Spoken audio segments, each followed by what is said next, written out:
Hello विद्यार्थियों, आप सभी का स्वागत है हमारे यूट्यूब चैनल बिहार एसएस लोकर्स academy class 9th and 10th पर। आज हम लोग जो है 10वीं कक्षा के विद्यार्थियों के लिए गोधुली भाग 1 का दूसरा अध्याय विष के दांत पाठ का हम लोग आज संपूर्ण अर्थ यानी इस कहानी को आज हम लोग पढ़ेंगे। और इस कहानी को अच्छे से हम लोग पढ़ने के बाद इस पाठ का जो ऑब्जेक्टिव और सब्जेक्टिव क्वेश्चन है उसको भी हम लोग करेंगे। तो आप लोग इस क्लास के साथ आखिरी तक बने रहिएगा और ये क्लास आप लोग को कैसा लगेगा कमेंट में आप लोग ज़रूर बताइएगा। बाकी मैं आप लोगों को बता दूं एक बात और कि अगर अभी तक आप लोगों ने हमारा यूट्यूब चैनल और साथ ही साथ टेलीग्राम चैनल को ज्वाइन नहीं किया है तो आप लोग फटाफट से टेलीग्राम को भी ज्वाइन कर लीजिएगा, जहां पर आपको किसी भी क्लासेज का PDF notes free of cost में मिलेगा। तो आप लोग बिना देरी किए हुए टेलीग्राम से भी फटाफट से जुड़ जाइए। अब हम लोग इस चैप्टर को शुरू करते हैं। पाठ का नाम हमारा है विष का दांत, जो कि क्या है, एक कहानी है। और इस कहानी के जो लेखक है वो है नलिन विलोचन शर्मा। कौन है भाई? नलिन विलोचन शर्मा जी हैं। तो नलिन विलोचन शर्मा ने ये पाठ का जो शीर्षक है विष का दांत क्यों दिया है, जब हम लोग पाठ पढ़ेंगे तो हमें समझ में आएगा कि उन्होंने विष का दांत इस पाठ का शीर्षक क्यों दिया है। तो आइए हम लोग पाठ को शुरू करते हैं। और पाठ शुरू होता है इस कहानी के जो पात्र हैं सेन साहब से। सेन साहब की नई मोटर कार बंगले के सामने बरसाती में खड़ी है। काली चमकती हुई अस्ट्रिमल इंड जैसे कोयल घोंसले में कि कब उड़ जाए। सेन साहब को इस कार पर नाज बिल्कुल नई मॉडल 7,500 की है और काला रंग चमक ऐसी कि अपना मुंह देख ली। कहीं पर एक धब्बा दिख जाए तो क्लीनर और सोफर की सामथी समझा। सेन साहब की सख्त ताकीद है कि खोखा खोखी गाड़ी के पास फटकने ना पाए। ठीक ना, यहाँ पर ये क्या होगा? सेन साहब होगा।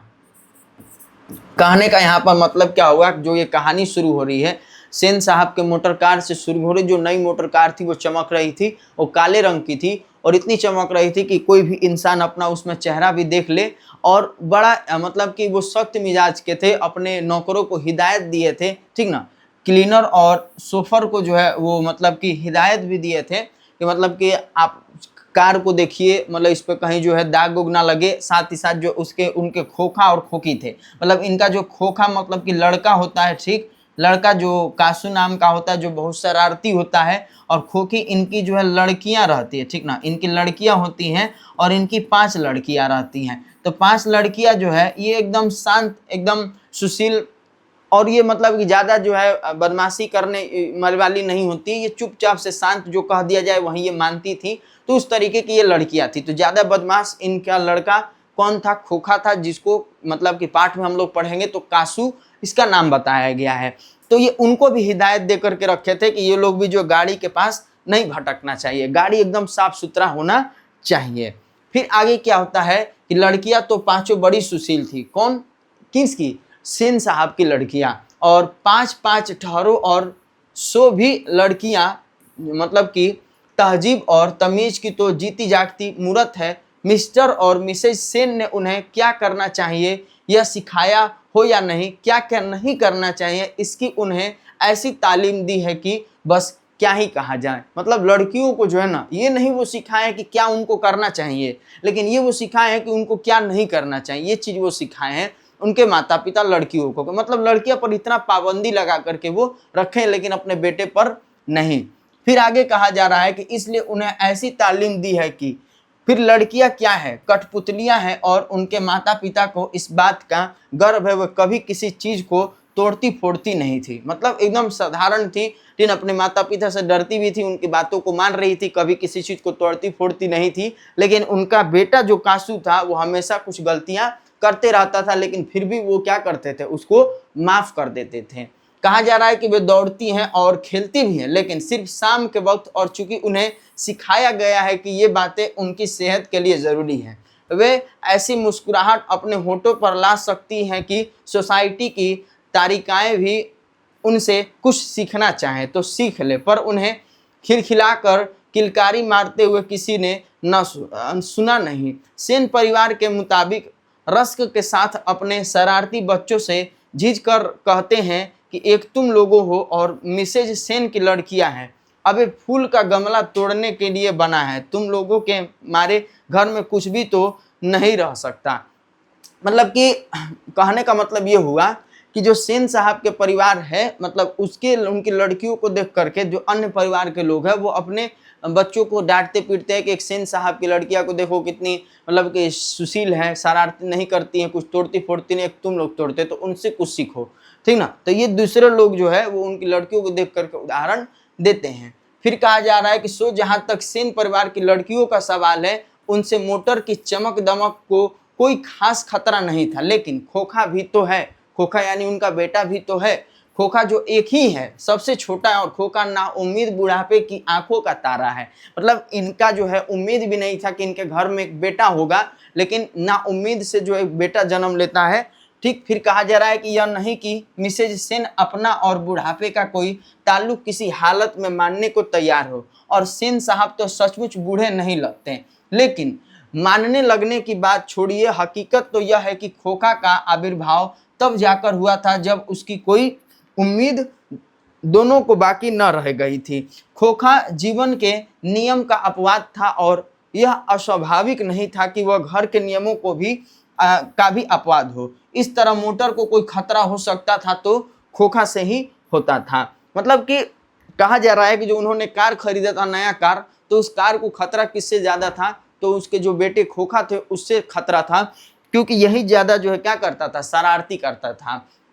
कहा जा रहा है कि बात ऐसा था कि सीमा, रजनी, आलो, शेफाली, आरती पांचों हुई तो उनके लिए घर में अलग अलग नियम थे। दो की शिक्षा थी और खोखा के लिए अलग दूसरी। मतलब कि कहने का यहाँ पर मतलब ये हुआ कि जो ये पांचों लड़कियां थी, पांचों लड़कियां सीमा, रजनी, आलो, शेफाली, आरती, इन सभी लोगों के लिए अलग नियम बने थे और खोखा के लिए दूसरा अलग नियम बना था।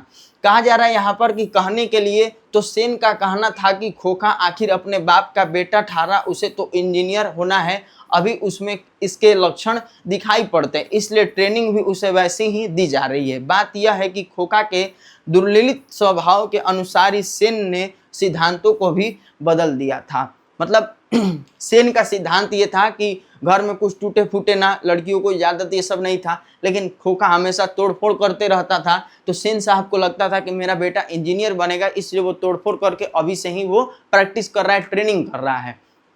तो इसलिए उन्होंने अपने खोखा के दुर्लित स्वभाव को देख करके वो अपने सिद्धांत को भी क्या किए थे, इसके लिए बदल दिए थे। तो ये पूछा जाता है ऑब्जेक्टिव में, इसको आप लोग को ध्यान में रखना है।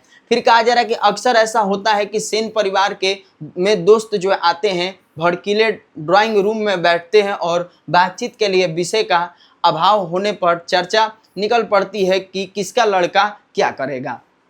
अब देखिए यहाँ पर उनको बातचीत का अभाव होता है कि मतलब क्या बात करें, तो सभी के जो लड़के होते हैं तो ये लोग आपस में फिर बात छेड़ देते हैं कि सभी के लड़के जो क्या बनेंगे आगे होकर के, यानी बड़े होकर के। तब सेन साहब जो है ना बड़ी मौलिकता और दूरंदेशी के साथ जो है फरमाते हैं कि वह तो अपने लड़की को अपने ढंग से ट्रेंड करेंगे, करेंगे क्या कर रहे हैं वो, मतलब अपना खूब बड़ाई करते हैं अपने दोस्त मित्रों से, और ये भी कहते हैं कि आजकल की पढ़ाई लिखाई तो फिजूल है, वह तो उसे अपनी तरह बिजनेसमैन इंजीनियर बनाना चाहते हैं। कौन? सेन साहब अपने लड़के को बिजनेसमैन इंजीनियर बनाना चाहते हैं, और ये भी कहते हैं कि वो अभी से ही उनको क्या कर रहे हैं, वो ट्रेनिंग दे रहे हैं। फिर कहते हैं कि अब देखिए ना, सेन साहब कहते हैं खोखा 5 साल का हो रहा है, लोग कहते हैं उसे किंडरगार्टन और स्कूल में भेज दो, लेकिन मैं अभी यही इंतजाम किया है कि कारखानों के बढ़ई मिस्त्री 2-1 घंटे के लिए आकर उसके साथ कुछ ठोक पीट किया करें, इससे बच्चे की उंगलियां अभी से औजारों से वाकिफ हो जाएगी, और हिंदुस्तानी लोग यही नहीं समझते। मतलब सेन साहब ये भी कह रहे हैं कि मुझे मतलब कहा गया कि अपने बेटे को किंडरगार्टन और स्कूल में भेज दे, लेकिन मैं सोचता हूँ कि नहीं, मैं अपने घर पे ही इंतजाम करूँ और बढ़ई मिस्त्री ये सब आए, कुछ ठोक पीट उसके साथ 1-2 घंटा करे, ताकि उसका हाथ जो मजबूत हो और वो फिर आगे जाकर के इंजीनियर बिजनेसमैन बने। फिर वो कहते हैं कि एक दिन का वाक्य है कि ड्राइंग रूम में सेन साहब के कुछ दोस्त बैठे गपशप कर रहे थे। उनमें एक साहब साधारण हैसियत के अखबार नवीस थे और सेनों के दूर के रिश्तेदार भी होते थे। साथ में उनका लड़का भी था, जो था तो खोखा से भी छोटा पर बड़ा समझदार और होनहार मालूम पड़ता था। किसी ने उसकी कोई हरकत देख करके उसकी कुछ तारीफ कर दी और उन साहब से पूछा कि बच्चा स्कूल तो जाता होगा। अब देखिए यहाँ पर सेन साहब के जो दोस्त मित्र थे बैठे हुए थे, सब लोग गपशप कर रहे थे। तो उसमें से एक मित्र जो अखबार नवीस थे, उनका बेटा उनके साथ आया था और उनका बेटा जो खोखा से भी छोटा था, तो थोड़ा सा वो समझदार था पढ़ने उड़ने में। तो किसी ने मतलब कि टोन मारने के लिए उस बच्चे से या उसके पिता से पूछ दिया कि बच्चा स्कूल तो जाता ही होगा, पर देखने में तेज तरह लग रहा है। इससे पहले कि पत्रकार महोदय कुछ जवाब देते, मतलब जो अखबार नवीस थे वो जवाब देते, सेन साहब तुरंत शुरू हो गए। ठीक है, सेन साहब क्या हो गए, शुरू कर दिए और वो बोलते हैं कि मैं तो खोखा को इंजीनियर बनाने जा रहा हूँ। वही बातें दोहरा करके वे थकते नहीं थे, मतलब हमेशा वही बात दोहराते थे किसी से भी कि मैं अपना बेटा को इंजीनियर बनाऊंगा, इन लोगों की तरह या किसी की तरह पढ़ाऊं लिखाऊंगा नहीं किसी स्कूल में। फिर पत्रकार महोदय क्या कहते हैं, तो पत्रकार महोदय चुप होकर के मुस्कुरा रहे हैं। जब उनसे फिर पूछा गया कि अपने बच्चे के विषय में उनका क्या ख्याल है, तब उन्होंने कहा, मैं चाहता हूं कि वह जेंटलमैन जरूर बने और जो कुछ बने उसका काम है, उसे पूरी आज़ादी रहेगी। सेन साहब इस उत्तर के शिष्ट और प्रसन्न व्यंग्य पर ऐंठ कर रह गए। यानी कि जब देखे कि ये जो पत्रकार महोदय अपने लड़के को बताते हैं कि वो आज़ादी दिया हुआ अपने लड़के का, जो उसको मन करे पढ़ाई लिखाई के साथ साथ जो उसको बनना होगा वो बने, लेकिन वो बताते हैं कि मैं इसे अपने बेटे को जेंटलमैन जरूर बनाऊंगा, लेकिन उसको जो है मतलब जो मन करेगा उसके लिए आज़ादी है, वो कुछ भी करे। तो इस उत्तर को देख करके ना सेन साहब थोड़ा चिढ़ जाते हैं, और चिढ़ जाते हैं तो फिर क्या जवाब देते हैं, तो फिर कहते हैं, तभी बाहर शोरगुल सुन करके सेन साहब उठने लगे तो उसके मित्रों ने भी जाने की इच्छा प्रकट की और उन्हीं के साथ बाहर आए। बाहर सेन साहब का शोफर एक औरत से उलझ रहा था और औरत के पास एक 5-6 साल का बच्चा खड़ा था, जिसे वह रोकने की कोशिश कर रही थी, क्योंकि बच्चा बार बार शोफर की ओर झपटता था। शोफर क्या था, नौकर था किसका, सेन साहब का, जो सेन साहब इस नौकर को अपने कार की रखवाली करने के लिए रखे थे। तो बाहर हल्ला हो रहा था, तो देखिए कि एक औरत जो है अपने लड़के को बचा रही है, शोफर को वो मारने जा रहा था। क्यों मारने जा रहा था, तो आइए आगे हम लोग देखते हैं। कहा जा रहा है कि सेन साहब को देख करके औरत सहम गई। शोफर ने साहब की ओर बढ़ करके अदब के साथ कहा, देखिए साहब, मदन गाड़ी को छू रहा था। और वो लड़का कौन था, जो कितने वर्ष का है, कितने वर्ष का है भाई, तो 5-6 साल का है। तो वो लड़का कौन रहता है, तो मदन रहता है। तो बताता है शोफर सेन साहब से कि देखिए साहब, ये मदन जो है ना गाड़ी को छू रहा था और गाड़ी जो है गंदी हो जाती। मैंने मना किया तो लगा कहने जा जा, तो मैंने उसे पकड़ करके अलग कर दिया, इस पर मुझको मारने दौड़ा। ठीक ना, वो अपने बचने के लिए जो है मालिक से अपने सारी बातें वो कह देता है, उसमें कुछ झूठे भी रहती है बात, क्योंकि वो मदन को ढकेल दिया रहता है जिससे मदन को चोट लगता है, इसलिए मदन शोफर को मारने दौड़ता है। तो यहाँ पर अब उसकी माँ भी आकर के खामखा मुझसे उलझ रही है। ये कौन बोला, तो वही शोफर बोला। फिर आगे क्या होता है कि मदन की माँ कुछ कहना चाहती थी, लेकिन सेन साहब के सटे ओठों को देख करके वो चुप थी, क्योंकि सेन साहब से वो डर रही थी मदन की माँ। फिर आगे क्या होता है, तो सेन साहब ने बड़े संयम पर कठोर स्वर में कहा, मदन की माँ, मदन को ले जाओ और देखना वह फिर ऐसी हरकत ना करे। मदन की माँ अपने बच्चे के बाएं घुटने से निकलते हुए खून को पोंछती हुई चली गई, क्योंकि शोफर क्या किया था, मदन को ढकेल दिया था जिससे उसके घुटने में चोट लगी थी। लेकिन अपना सफाई में वो साहब से, सेन साहब से झूठ बोलता है कि मैं बस उसको हटा रहा था कार से, कि क्योंकि कार गंदा होने वाला था, वो गंदा कर देता, इसलिए मैं उसको हटा रहा था और इसी पर मुझे मारने दौड़ रहा है। तो जो मदन की माँ है वो अपने बेटे के खून को पोंछती हुई वो चली जाती है। फिर ड्राइवर ने शायद ढकेल दिया था और वह गिर पड़ा था, लेकिन वह मामूली किरानी के बेटे को सेन साहब के ड्राइवर ने धक्का दे दिया और उसे चोट आ गई। तो आखिर ऐसी कौन सी बात हो गई। अच्छा, जो शोफर था वो ड्राइवर था, ठीक, मैं नौकर बोल दिया हूँ आप लोगों से, लेकिन समझिएगा कि वो नौकर नहीं, ड्राइवर था, जो मतलब गाड़ी चलाता था और देख रेख भी करता था कार का, ठीक ना। तो वो धक्का दे दिया था जिससे उसको चोट भी लग गई थी। और मदन जो है किसका बेटा था, जो सेन साहब के यहाँ काम कर रहे थे, ठीक ना, सेन साहब के यहाँ जो किरानी थे, मामूली किरानी के रूप में नौकरी कर रहे थे, उनका ये बेटा होता है। तो उसकी माँ भी चुपचाप से मदन को लेकर के चली जाती है।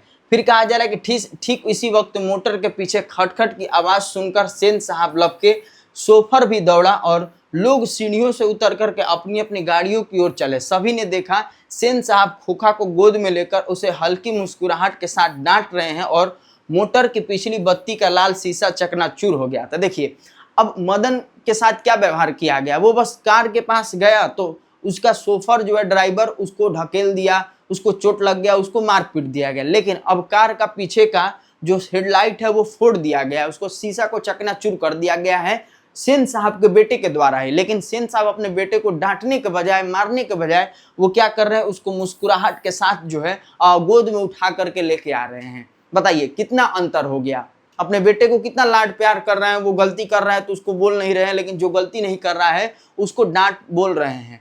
तो एक भेदभाव है एक तरीके का। तो वही चीज इनके दोस्त मित्र भी देखते हैं। तो सेन साहब ने मित्रों को संबोधित करते हुए कहा, देखा आप लोगों ने, बड़ा शरारती हो गया है कासू, मोटर के पीछे हरदम पड़ा रहता है, उसके कल पुर्जों में इसको अभी से ही इतनी दिलचस्पी है कि क्या बताऊं। शायद देखना चाह रहा था कि आखिर इस बत्ती के अंदर क्या है। बताइए वो देखना चाह रहा था, 4-5 वर्ष का बालक कि वो उसको तोड़ना चाह रहा था कोई भी सामान को। अब 4-5 साल का बच्चा क्या होता है, शरारती ही होता है। तो शरारती है, लेकिन सेन साहब उसे रोक नहीं रहे हैं। फिर क्या होता है कि सेन साहब खोखा को जमीन पर रख करके अपने दोस्तों के साथ उसकी कार की ओर चले। उन्होंने अपने मित्रों की भाव भंगिमा देखी नहीं, देखते भी तो कुछ समझ पाते, इसमें शक ही था। मिस्टर सिंह अपनी कार के पास पहुंचे और सेन साहब को नमस्कार कर दरवाजा खोलने के लिए बढ़े और फिर रुक गए। उनकी निगाह अचानक ही अगले चक्के पर गई थी। यानी अब जो सेन साहब के मित्र थे, दोस्त थे, उनका भी जो है क्या कर दिया गया था, मिस्टर सिंह की कार का भी चक्का जो है पंचर कर दिया गया था। अब किसने किया था, कौन कर सकता है, तो वो कासू ही कर सकता है। तो कहा जा रहा है कि उन्होंने नजदीक जाकर के देखा और परेशानी की हालत में खड़े हो गए। टायर बिल्कुल बैठ गया था, शायद पंक्चर हो गया था। सेन साहब भी आगे बढ़ आए और कुछ झिझक करते हुए बोले, कहीं ऐसा तो नहीं है कि कासू ने हवा निकाल दी हो। देखिए अब अपने बेटे को ही समझ रहे हैं कि कासू ने हवा निकाल दी हो। ड्राइवर जरा दूसरे चक्कों को भी देख लो और पंप ले आकर के हवा भर दो, और हाँ कुर्सियां लॉन में लगवा दो, तब तक हम यहाँ बैठते हैं। तो देखिए कितना आराम से जो है उनका बेटा हवा निकाला है, लेकिन अपने बेटे को डांट डपटने के बजाय बोल रहे हैं कितना आराम से अपने ड्राइवर से कि जाओ हवा भर दो इनके गाड़ी में। ड्राइवर ने एक कार का चक्का लगाकर सूचना दी कि दूसरी ओर के पिछले चक्के की भी हवा निकली हुई थी। काम तो कासू बाबू का ही मालूम पड़ता है, इधर ही खेल रहे थे, शोफर ने बताया और पंप लाने चला गया। तो ये हालत हो गया है जो सेन साहब के मित्र थे उनका। तो मुखर्जी साहब की गाड़ी सकुशल थी और वह अपने और पत्रकार महोदय के परिवार के साथ चलते बने। सेन साहब और मिस्टर सिंह लॉन की कुर्सियों पर बैठकर बातें कर रहे थे और बातों के सिलसिले में ही सेन साहब ने बतलाया कि कासू ने इधर चक्कों से हवा निकालने की हिम्मत जान ली थी और मौका मिलते ही शरारत कर गुजरता था। उनका अपना ख्याल था। उसकी इन हरकतों को देख करके तो यह साफ मालूम होता है कि इंजीनियरिंग में उसका दिलचस्पी है, और इसी तरह की दूसरी बेमतलब की बातें होती रही जब तक कि चक्कों में पंप नहीं हो गया और मिस्टर सिंह रुखसत नहीं हो गए। तब तक ये लोग आपस में क्या कर रहे थे, यही सब बातों को कर रहे थे कि मेरा बेटा जो है इंजीनियर बनेगा, उसको अभी से ही रुचि हो गई है। तो ये सारी बातें करते करते वो लोग बैठ करके इंतजार कर रहे थे कि कब कार ठीक हो और फिर जो है वो अपने घर जाएं और वो रुखसत हो। तो यहाँ तक हम लोगों ने कहानी को देखा, और आप लोग बताइएगा कि कहानी यहाँ तक आप लोगों को समझ में आया कि नहीं, पात्रों को आप लोग समझे कि नहीं कि कौन कौन से इसमें पात्र है। सेन साहब की कितनी बेटियां थी, ना कासू जो मतलब इनका शरारती बेटा था, उसके लिए वो सिद्धांत को अपने क्यों बदले थे। तो ये सभी चीज़ों को आप लोगों ने ध्यान से देखा और सुना, और ये सभी इंपॉर्टेंट सब्जेक्टिव क्वेश्चन और ऑब्जेक्टिव क्वेश्चन में भी पूछे जा सकते हैं। तो आप लोग ध्यान रखिएगा। बाकी नेक्स्ट क्लास में इसके आगे के कहानी को हम लोग पढ़ेंगे, और तब तक के लिए आप लोग जो इसे रिवाइज करते रहिए। और जो विद्यार्थी चैनल पर नए हैं, पहली बार देख रहे हैं, तो चैनल को ज़रूर सब्सक्राइब कर लेंगे, बेल आइकन को प्रेस कर देंगे, ताकि हमारे नए नए क्लासेस का अपडेट आप लोगों तक पहले मिलते रहे। धन्यवाद।